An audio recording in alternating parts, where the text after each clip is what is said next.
That's all I can offer. I was interested, Kenneth, did you start working for the Porkies when you were in high school, or at what period of time? I said we were kids. Oh, my goodness. You were about 12 years old, Yeah. 13. Yeah, Okay. yeah. You and Rollie both worked here then? Well, not at the same time, we fought all the time, so they came on out of these. Separated off. Where was the exact location of this store?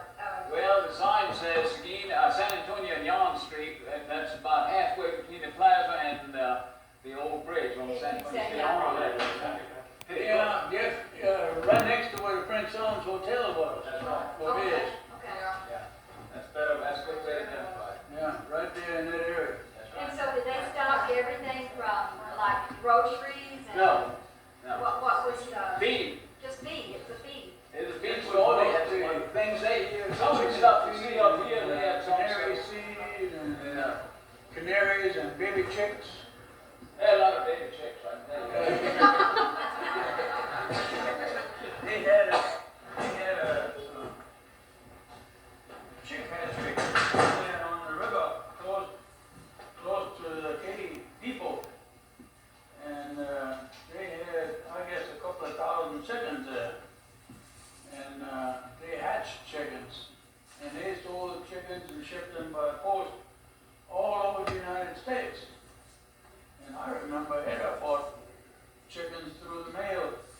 We'd get them get a notice at the post office where our chickens come in. And it might be this breed or that breed or a mix. The mail was much more efficient in those days than it is today. Now they say $2.90 for 2 days. Because it's $2.90 to get something delivered in 2 days.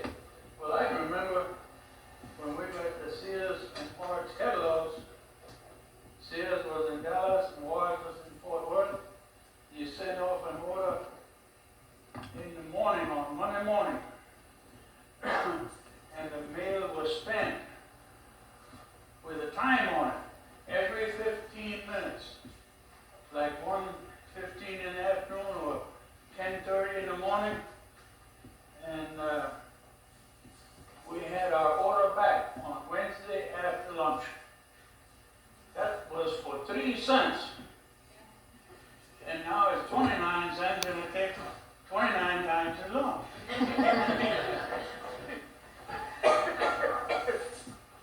This old barn over here on the right has some chicken wire and all kinds of mesh nailed to the logs, and it's plastered out. And it had a concrete floor in it. And I remember Opa kept his oats in there, his ear corn, and in the wintertime he planted lots of sweet potatoes. He always had about a 2-acre garden. He had a big tank where he flood irrigated his whole field. And if he needed to water the garden, he just opened that valve and water run where he had the dikes. I mean, stay in the dikes. Then in the spring, he would plow those sweet potatoes up, and he might have anywhere from 2 to 4 wagon loads of sweet potatoes. Anybody in the family or even friends could come by and get a bushel of sweet potatoes from him anytime they wanted to eat sweet potatoes. It was a different kind of a life back then than it is today. He had just about every vegetable known in his garden in the summertime, besides peach and plum trees. He had lots of watermelons. And you could go out there and get a couple of dozen eggs, a couple of pounds of